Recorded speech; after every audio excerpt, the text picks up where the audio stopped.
Well, howdy, folks, and let us continue with our discussion of naming. Good. So, I want us to start with is consider the monatomic ion formed from the nitrogen atom. What is the formula and its name? Okay, now, last time we were talking a little bit of polyatomic, a little bit about polyatomic ions, but we want to back up and really look at naming from the beginning. Now, when I'm naming things, I really think about two different areas. First, I break it down into naming compounds, and then on the other side, naming ions. Good. And then when I look at ions, we look at two different types. There's the polyatomic, and there is the monatomic. Monatomic. And last time we talked about the polyatomic, and we said, hey, this is an ion formed from more than one atom, and that we really just have to memorize the names and formulas. Now, there are some tricks, right? Or some tips. 8 and ite, right? 8 means one more oxygen than ite. We have per and hypo. Per means one more oxygen than 8, and hypo means one less oxygen than ite. And we know if anything has an 8 or an ite in it, that means it contains oxygen, right? What else? That's really about it. And we just said, hey, we just gotta, oh, we also learned about adding hydrogen. If it says hydrogen in the name, what does that mean? That means we are adding a proton, an H plus, meaning I add an H to the formula and my charge becomes more positive by each H that I add. So that's kind of an overview of what we talked about last time with polyatomics. Now, today we want to spend some time on monatomic. Ions, mono means what? This is an ion composed of, mono means one, so we have composed of one atom. Good. And there are two types of monatomic monatomic ions. We have anions, of course, and we have what? Cations.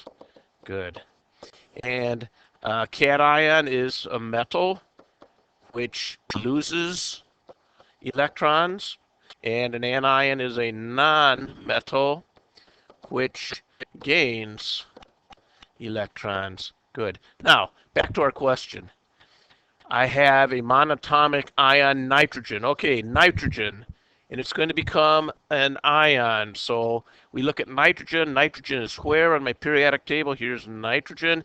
It is what? That would be a non-metal. So that would mean what? Okay, that means nitrogen is going to gain electrons. Now, how many does it want to gain? Well, it wants to end up with a noble gas configuration, so it's going to want to go from 7 electrons to 10. So how many electrons will it gain? Well, 1, 2, 3. So nitrogen and phosphorus are going to want to gain usually 3 electrons. If it gains 3 electrons, then what will its charge be? It will be a -3. Think about oxygen. Oxygen, sulfur, and selenium here.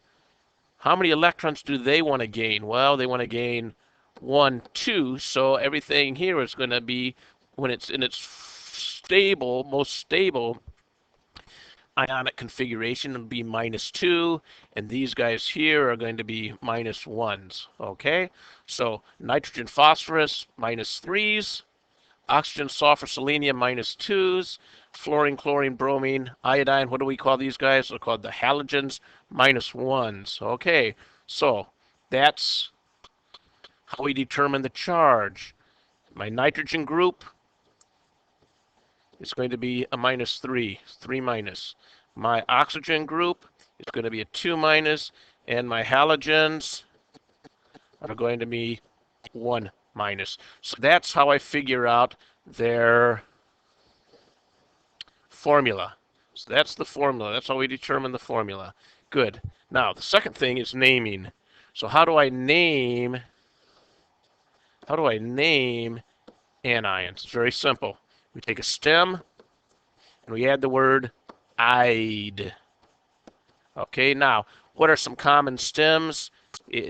For nitrogen, it's nit. For phosphorus, it's phos, phi, or phos.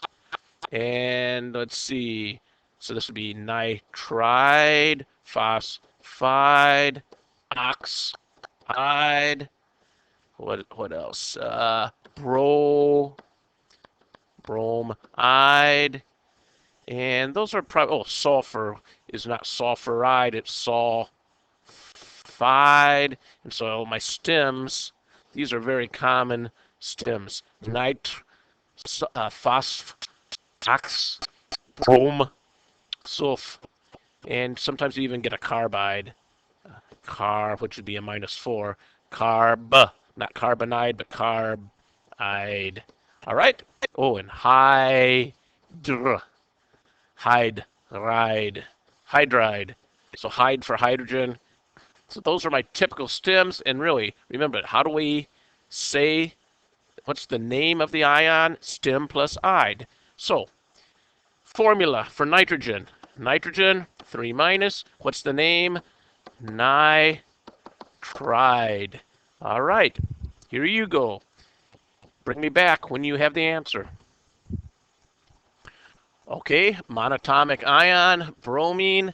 I look at my periodic table. Bromine is right here. It's a nonmetal. It's in my halogen, so it's going to form a -1. Br-. If it's an anion, that means it's going to take a stem plus the suffix ide. The stem for that would be bromide. So what do I say? Hey, this is called bromide. Perfecto. Going further. Haha, caught myself. The monatomic ion formed from magnesium. Okay, and we want to know the formula and the name. We go to the periodic table. Where's magnesium? Blah, blah, blah, blah, blah, blah. Magnesium. Where is magnesium? It's in group 2. What do we call that? We call that an alkaline earth. What? Metal. It's a metal. So that means it's going to form a cation, meaning it wants to lose electrons to gain a noble gas configuration, electron configuration. Here is magnesium. It wants to end up with a neon configuration. So how do I go from 12 to 10? I have to lose 2 electrons, and when I lose 2 electrons, that means things become positive. So this group will have a +2 charge when they form stable ions. My group 1 will have a +1 charge when they form a stable ion.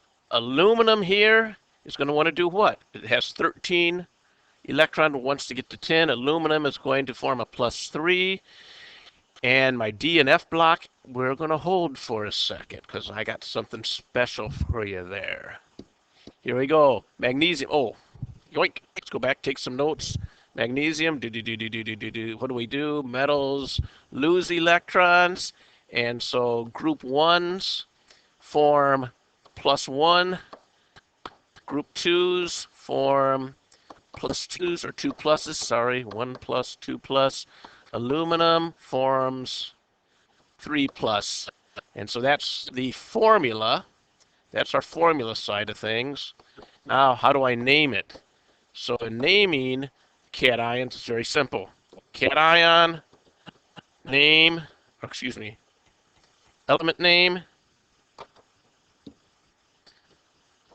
element name, plus word cation. So for instance, aluminum would be aluminum cation. Don't I add a suffix? No. Don't I add a prefix? No. I just write the word aluminum and write the word cation, and that is it.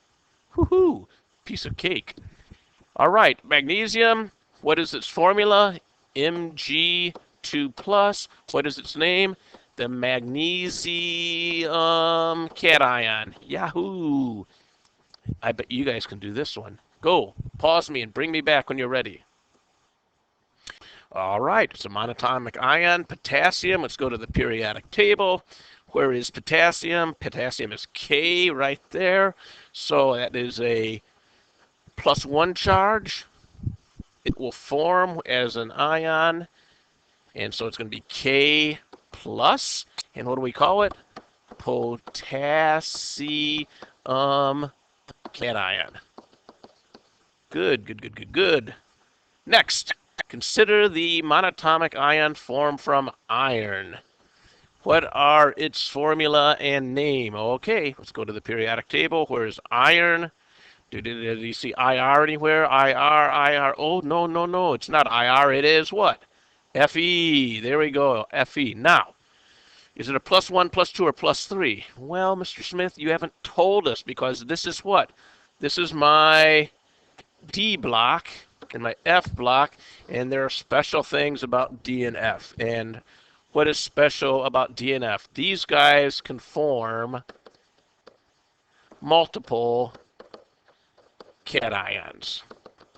That means they can form more than one type. They can form +1, +2, or +2, +3, or +3, +4, +5, or +2, +3, +4. It all depends on the specific element. So let's write down some notes here. We have to write a caveat here that, oops, I have something special here, and we're going to call them elements with multiple cations. And so what are we going to do with these guys? Well, let's first identify which ones. We're talking about most, D block, F block, and other metals. Ooh, you guys remember what other metals are? Well, other metals were what? These were my P block metals. And so if we look at our periodic table, what are we talking about here? We're talking about anything in here, and these bad boys right through here. These guys all can have more than one cation. Good.